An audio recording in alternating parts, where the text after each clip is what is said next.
morning, ladies and gentlemen. It's a real pleasure to be with you this morning on a subject and a theme which is occupying a very, very large part of my life. About a year ago, almost exactly a year ago, I had a very out-of-the-skin experience, very different experience in life. Suddenly, after about 30 years of struggling as a first-generation entrepreneur who started a company with about 50,000 rupees, suddenly I had a reasonable amount of capital but no work. For about 30 years, it was the other way around. There was never any capital but a lot of work. A lot of people told me, what are you going to do next? And every advice that I got was, go digital. Of course, they meant a very different kind of digital. Their digital was go search a leisure travel website, go and buy yourself a villa in the Bahamas, settle down, play golf, have fun.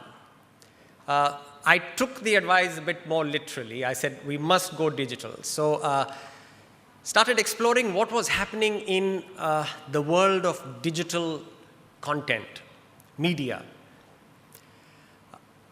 While at Network 18, we had created a reasonably strong digital or a web franchise, Web 18, strong properties, moneycontrol.com, firstpost.com, ibnlive.com.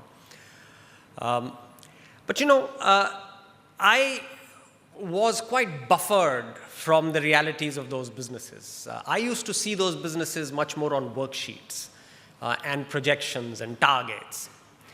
I never really got to see the business from the operating side. And that's what happens when you have a 6,000 personnel buffer between you and the operations. But all of a sudden, as I said, that 6,000 buffer was gone. And I was down to a team of 2, along with my wife, who also had to move out of Network 18 at the same time that I moved out.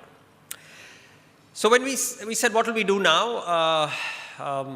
We said, let's get our teeth into digital. I'd seen the growth of firstpost.com. And I knew that there are things happening here. So we said, best way to start is to go to a travel website, book our tickets for New York and the Silicon Valley, learn about what's happening in the whole area of digital news and information content consumption. Learn it from within the trenches. Go out to New York City and go out to Silicon Valley where maximum innovation is happening. In New York, it's really much more on the content side, the new kinds of formats. And in Silicon Valley, it's really much more about technology platforms and dissemination of this content and how this content is consumed. And I'm glad we did both. We went to New York and we went to Silicon Valley, because the number one lesson I learned through this journey of discovery was that even a first post-like product, which was launched just 3 years ago and which I had seen the growth of, is actually fast becoming a legacy product. Desktops are becoming legacy. That's the rate at which innovation is happening. And everything is actually now with the mobile screen. And that requires a slightly different formatting of content, and that requires certainly very different kind of technology. So this lesson came straight through, came hard. And we had the opportunity to meet some of the new age companies which are doing massive innovation in these areas. We've met the Voxes of the world. We met the Mashables of this world. We met the Prismatics of this world. These are all, small companies, young companies doing a lot of new things. Some of them may be old companies, but then they were transforming their business model. So they were literally, a Vox is an old company, but it's actually a very young company with the kind of content that it is doing and the kind of technology that it is setting up. So we came back very clear in our mind that it has to be the handheld digital device, because there were 2 or 3 bets which were becoming very clear. And I can therefore put my life on the line, money on the line, on 2 or 3 trends that I think are going to be almost inevitable. In fact, not almost, I can drop the word almost, they're inevitable. Number one, that all news and information content will move to the handheld device. And this could happen as quickly as 5 years. You don't need a static screen to consume news and information. What you would need a static screen, and I stop calling it television now. It's not television versus, it's about a static consumption experience and it's about a mobile consumption experience. Static consumption will happen really or will remain the preserve of, I believe, only two kinds of content. Number one, large format entertainment. If you're watching large format entertainment, obviously you can't move that 70 screen around. So large format entertainment will still be consumed predominantly, I believe, or at least, if not predominantly, significantly on a static screen. And the second thing is community viewing, where there is a community viewing experience, like the IPL final, which you don't really want to watch on a mobile screen by yourself. You want to watch it having beer in a pub with your friends. That will happen on a static screen. So community viewing of any kind of content which requires community viewing and large format entertainment. These will remain have a significant presence on the static screen. Every other kind of content consumption, news, information plus like technology, entertainment, health, even small format entertainment, the listicles, the 4-minute spoof, the 5-minute spoof will move almost entirely to the handheld device. So those learnings were very clear. At this stage, I think I'll get you formally into the presentation. So if you can cut to that, yes. So this is really simply a statement of what I just said, that I believe that the next big thing will be the handheld digital multimedia content consumption, which is really a marriage of content and technology. This will give you a sense of how media content has evolved in the last 400 years. So if you look at modern mass media, sort of started in about 1600. And for the next 300 years, 1600 to 1900, 1600 is around when the printing press, the mass printing press came into being. And then slowly, very slowly, over the next 100 years or so, the habit of a daily newspaper evolved, where people said, I want my news and information in the morning delivered to my home. It started largely as community news. But the whole evolution to a daily news cycle began around with the printing press, and about 1700 that came in. And then, evolution happened, the advertising, the full page ad appeared, photos started appearing, so photojournalism started. And all of this very slow evolution happened over 300 years, from 1600 to 1900, give or take a few years. The next 90 years, from 1900 to 1990, saw much quicker evolution. You saw the advent of television, you saw the advent of radio, you saw the advent of the large exhibition screens for motion picture, and you saw the creation of media conglomerate companies which were doing printing, radio, television, distribution. So these big companies like the Comcasts and the Disneys and the CBSs, the Time Warners, all of them acquired size and heft. And television evolved, became color, satellite TV came in. So this 90 years saw quite a strong wave of innovation. About 1990, desktop internet began to have quite a strong resonance with people. Email, content delivery. You started clicking onto your personal computer and started looking at desktop. So the phase from 1990 started getting more desktop, the mobile phone appeared, satellite TV started getting deeper into people's lives. So innovation started gathering. And from 1990 to 2005, innovation was quite dramatic because desktop internet became a part of our lives. But if you thought that those 15 years were creating accelerated innovation, all of us didn't even know what was going to hit us. Because The real change happened with the advent of the smartphone.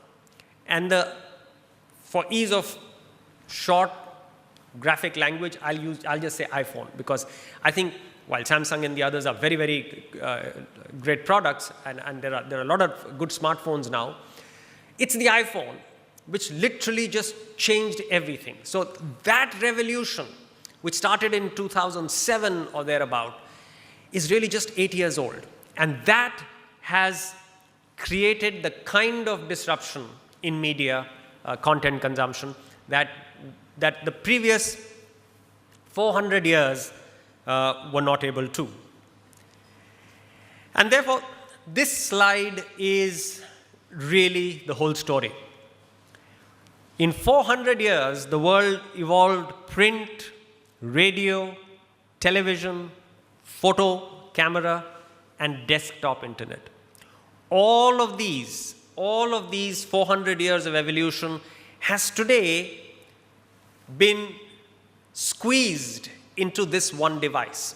400 years of innovation squeezed into this one device. And the computing power of this device is enormous.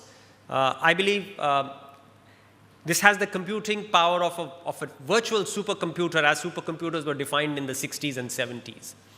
And those used to take racks and racks of space. But all of that has been squeezed into this one device. And this has changed our world completely. If you don't believe that, then I can only tell you that you are living in a complete state of denial, because the change that is happening is dramatic and it's complete. What is happening? Well, let's first look at consumer habits and expectations. When I was growing up, and several of you, I guess, were also growing up in the 70s and 80s, life was partitioned between, life was structured. The day was very structured. Woke up in the morning, you read your newspapers, you went to work, you worked, you had distractions, but never a gadget was distracting you or news was coming at you. If something really big happened, a friend would phone you and say, there's been an earthquake or something like that. And then you came home in the evening, you relaxed, you put on the TV, and you watched primetime TV. So it was a very structured day. Newspaper in the morning, television in the evening, and work in the middle of it. All of that's gone. Audiences now are completely connected forever. It's the now generation. And again, it's because of this device, because this device you stay engaged with every minute of your life. It beeps at you, it pushes content at you, and if something was to happen, you get it immediately on this device. So that whole concept of prime time, morning newspapers and evening television, has been demolished. It's gone. And the whole idea of audiences partitioning their day is gone. Audiences are forever connected, and they're always watching, finding, sharing, getting beeped, getting tagged, all kinds of things are happening. The other thing is, point number 2, I, me, mine. There was a time, again in the 70s and 80s, even in the 90s, that our media was controlled by the voice of God. And the God was either the editor or the senior writer or a film director or a serial director, who would make these big media splashes with their content. We were passive consumers of very good quality content, but we were passive consumers. So besides having our day partitioned, we also passively consumed what was thrown at us by the voice of God, the big editor. That's gone again completely, because now I don't just receive content. I engage, interact, answer back, give my opinion. I'm forever interacting via this device with the kind of content that is getting thrown at me. So it's now about what my voice is, what my interests are, and it's all about now, and I'm interacting with it. So the voice of God, that big editor, is also gone. The other thing is, connected to this voice of God going, is the fact that today I consume all my content laterally. I literally, if you look at your own experience, where do you get your first content alert from? Usually a friend on Facebook or Twitter who will say, hey, read this. It's a great piece. You'll like it. Because your friend knows about your interests and knows that if this is a piece that should reach out to you, usually pings you on one of these social media platforms, WhatsApp, and you get it. So content today is being triggered, consumption is being triggered on social media. I was reading just this morning that in the West now, almost 50% of the traffic of even the big brands like the New York Times and other, is actually coming through social, is actually coming through Facebook, because people are sharing their content with friends. So the whole social paradigm is amazing, because a lot of people are actually saying the home page is dead now, because that's just a place where you collect some articles and you pictures and you keep it, because people are not landing up on the home page. People are now coming in through social devices, and therefore they're coming straight to the story page. So suddenly the story page, which was always, had subservient importance, is suddenly the big thing, because the primary impact of an audience coming to your site is actually the landing page, is the story page, because they are coming through the social media sharing device. And therefore that means that has great implications on how you organize your data and how you organize the page, because if you have to engage, if you have to get the engagement going, then it has to be via the story page and not the home page. In fact, a lot of people, I'm sure you're reading, I'm not so sure that I agree with that approach, but a lot of people are talking about now we are only apps. We are not even a site. We will just be an app on your device, handheld device. And some very, very big companies like Flipkart are now talking about that. I'm not so sure whether that is the route to take for a media site. It may be the route to take for an e-commerce site. I'm not even sure about that. But of course, I mean, they have the data and they've taken that call. We're still seeing strong desktop traffic. We still see almost 50% of our traffic, 40 to 50% of our traffic is still desktop, but coming from the story page. So that's important. It's desktop traffic, but it's not coming from the home page. And of course, very, very asset-light consumption. People want to go to what their interest is. They don't want to waste too much of real estate on things which they don't want the page cluttered. They want to go to what their interest is. Implications for content are again quite real. There was a time when you broke a big story in the newspaper and it pretty much dominated the day.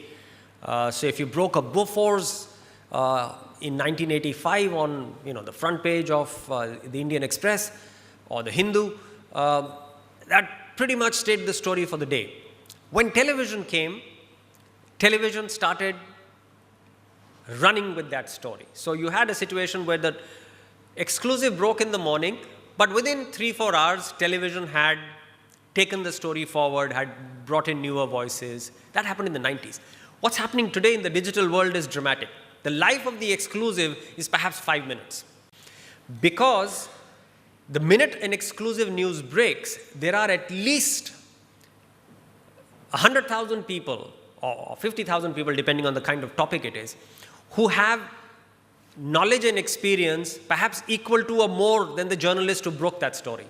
So they are quickly at it. They are quickly value adding to the story. They are quickly giving their own comment. They are quickly taking the story forward. They are quickly debunking often some assertions that the journalist may have made. So the ability of the expert or the experienced voice to get into an exclusive is now so real and in real time, that exclusive has a life only of 5 minutes. So therefore, it's very important that you don't stay with this, it's my exclusive and I'm going to stay with it through. It's very important for you to be curating, collecting opinion as it is happening on social media, as it is happening on platforms, and continuously updating your own exclusives and keeping that ahead with crowdsourced wisdom and crowdsourced content and crowdsourced expertise. Visual, it's quite amazing. If there was no bandwidth problem, then the amount of video consumption, the rate at which video is growing on this device is explosive. The problem is only in bandwidth, because you get irritated with the buffering. But if you're in an environment where there is a very large an effective Wi-Fi connectivity, then you see how easy it is to consume video on this device. And then you see how much of video consumption is going, for several reasons. Video is language agnostic. Video is also literacy agnostic. If you're not that well read, doesn't matter. Video consumption is easier. And it's so much easier on this device. So it's a bandwidth issue. But even now, at the Quint, which is something we just launched actually 6 weeks back as a desktop platform, and about 15 weeks back as a as a page on Facebook, we are clearly seeing we just about 120,000 likes, I think, on Facebook in the last 15, 16 months. But we are seeing the rate at which video consumption is outstripping print consumption. So if you look at the hierarchy, the printed word is consumed, but it's the least. The photograph is seeing a resurgence. The rate at which photographs get consumed on this device has astonished me. So if we do a photo feature on the Nepal earthquake, the consumption of that is very, very high, as opposed to a print piece. And a video, of course, gets the highest consumption. But since bandwidth is a problem, sometimes photos get consumed easier and therefore more and quicker. The other issue is ability to go hyperlocal. If you print a newspaper or you run a television channel, it's a linear signal. So you cannot alter your content depending on where your consumer is. But on this device, as I move through the city of Mumbai or India or the world, this device recognizes where I am and therefore can curate from the environment and create a local stream of news for me and a local stream of information for me. Restaurants, accidents, general news, murders, crime, all of that in real time can be made hyperlocal. So there is no geography left anymore. And of course, the kind of content. There are younger audiences. We are seeing that our maximum consumption is between 20 and 35-year-olds. And of course, we have some 35 to 45-year-olds as well, very little after that. And then we have some less than 20 as well. But the bulk of our audiences are 20 to 35. And these people like they like their news serious. They like their news substantial. They like their information substantial. But they don't want it in an orthodox format. They want you to do new things. So the word that I have been able to learn in the last 4 months, 3 months that we've been creating content for this audience is intelligence. It's not about serious anymore. It's not about dense, academic, heavy information anymore. It's about intelligence. And intelligence has got two components to it. Intelligence is about being popular in the way you spin your content and being substantial. So audiences are very intelligent. They want intelligent content. So when we were running a story for the 56 days that Rahul Gandhi was on a sabbatical, now you can write dense academic pieces on it, but the phenomenon was inherently so quirky and serious at the same time that you had to make it quirky and serious. Because here was the leader of a person whose party commanded 20% plus of India's electorate, and was gone for 56 days, and no one was willing to tell us where he was. So there is an inherent quirkiness and there is an inherent seriousness in this situation. And therefore, the content had to be told in that manner. So we did a large number of photo features, photoshopped. Where is Rahul? Is he under the Bodh tree trying to get nirvana? They were quirky, but they were very serious comments. So I think that's very important.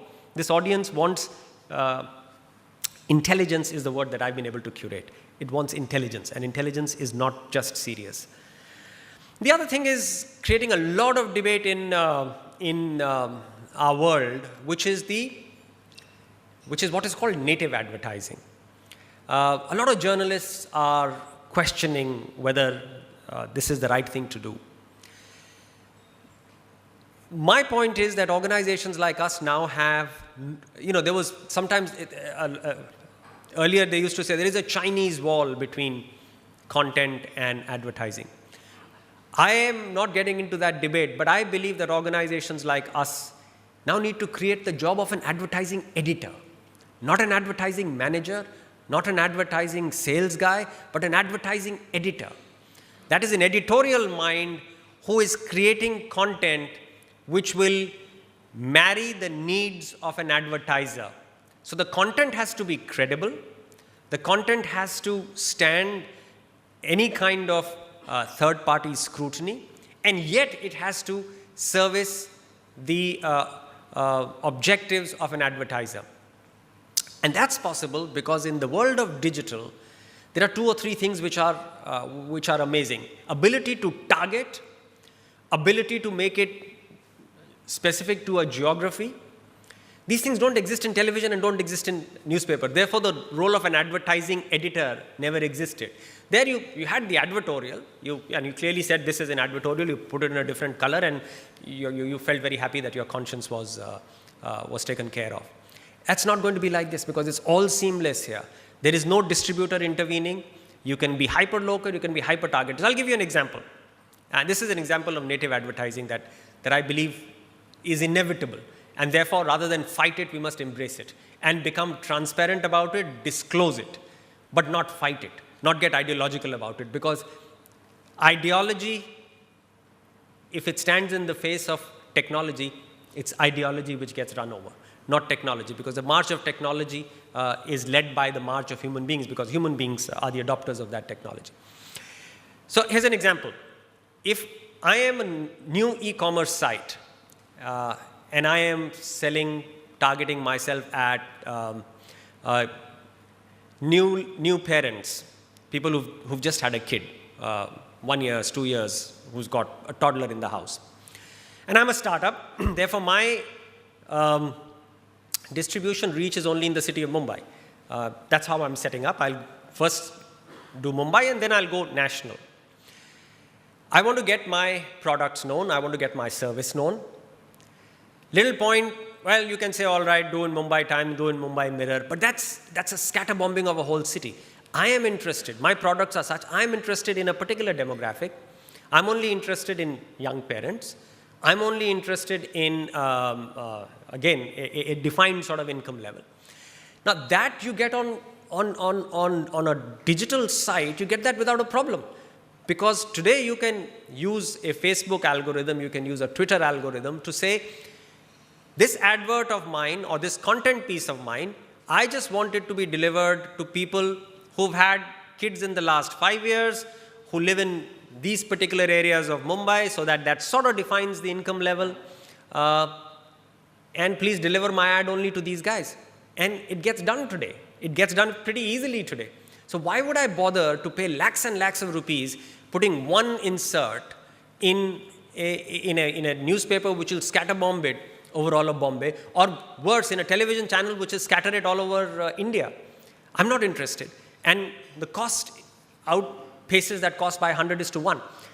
So here comes the need for an advertising editor who can create content targeted at that young parent, which says, by the way, there is this product which does this well, and there's a little bit of a question mark on whether this does. Try it for yourself.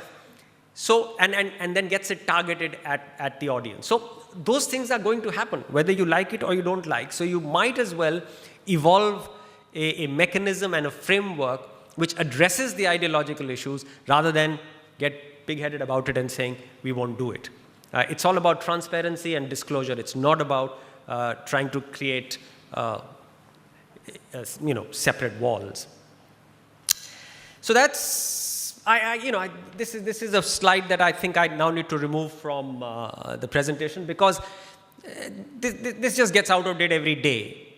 The rate at which the explosion of content is happening is it's just mind-boggling numbers. You don't even know what they are: 50 billion, 10 billion, 5 billion.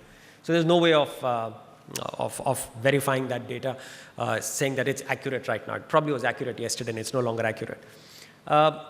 This I've already covered quite a bit, so I don't want to run too much into repetition. This is the final slide, and this is just a summary of what I've been saying. Prime news time is dead. The world partitioned into morning newspapers and evening television is over. You are now in the world of forever connected, now pinging news and information world. And therefore, you have to be, it's a 24-hour prime time. Homepage is dead. You have to get into social distribution. The homepage is really now more a collection. Audiences are coming to you increasingly so laterally from the side. Forever connected audience, we talked about it. The original exclusive, its shelf life is very, very short. Exclusives will very soon, and this is the last really point that I would make, that I see the nature of journalism changing just as the nature of photojournalism changed about 10, 15 years ago, where you're now getting much better photographs from that solo guy, from the guy who, who's popularly called paparazzi, but actually he's a solo guy. He's the guy who goes and gets you extraordinary pictures and then syndicates them. I believe that's going to happen to journalism as well. There'll be journalists who will say, tragedy has struck Nepal, big news story, I'm going to go there. I know, I have contacts there, I've traveled there, I've worked there. I'm going to give you a stream of exclusive stories, and I'm willing to syndicate it to anybody. Times of India, Network 18, The Quint. Please let me know who wants an exclusive syndicate and pay me for it. And that is how journalism will evolve. And products like ours will become syndicators, distributors, curators of content. And the individual journalist will become more like the author of a book. He will be proprietary with his content. It's already beginning to happen. Go and see a site called Story Hunter, just been launched in New York.